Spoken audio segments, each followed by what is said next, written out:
વડોદરા શહેરના પશ્ચિમ વિસ્તારમાં આવેલું પંડ્યા બ્રિજ પાસે શંકરવાડીમાં અવારનવાર ચોરીના બનાવો બની રહ્યા છે। 2 દિવસ પહેલા ઇકો ગાડીમાંથી સ્ટેમ્પની ચોરી થઈ હોવાનું સામે આવ્યું હતું। શંકરવાડીમાં અગાઉ પણ ચોરીના બનાવ બની ચૂક્યા છે। સામાજિક કાર્યકર વિજય જાદવ કે જેઓ કારમાંથી ટાયર ચોરી થનાર કાર ચાલકે જે જણાવ્યું કે અહીંયા અવારનવાર ચોરીના બનાવો વધી રહ્યા છે। પોલીસ દ્વારા તસ્કરોને પકડી કાયદાનો પાઠ ભણાવવામાં આવે તેવી પણ તે માંગ કરવામાં આવી રહી છે।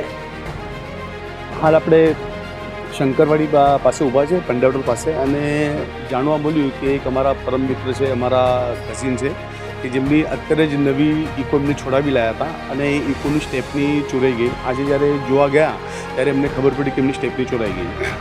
આજે ખરેખર એક વાત તો કહેવા માંગીશ કે હરેક વ્યક્તિ એક તો લોન લઈને પોતાનું ઘર ગુજરાન કરવા માટે લોન લઈને ગાડી વ્હીકલ લેતા હોય છે, અને આ જે વ્હીકલ છે એના પરથી એમનું ઘરનું ગુજરાન ચાલે છે।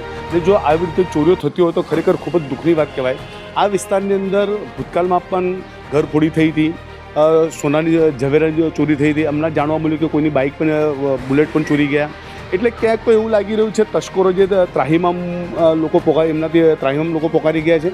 સાથે સાથે ખરેખર એક વાત તો કહેવા માંગીશ કે એક અમારા ફતેગંજ વિસ્તારના પીઆઈ ગઢવી સાહેબ, ખરેખર એમની ખૂબ સરસ કામગીરી છે ને અમને પૂરેપૂરો વિશ્વાસ છે। અત્યારે એક વસ્તુ છે કે ગમે ત્યારે વિસ્તારમાં કોઈ બી ઘટના ઘટે તો એટલીસ્ટ લોકોએ જાગૃતતાના ભાગરૂપે જે તે વિસ્તારના પોલીસ સ્ટેશન જાણ કરવી ખૂબ જરૂરી હોય છે।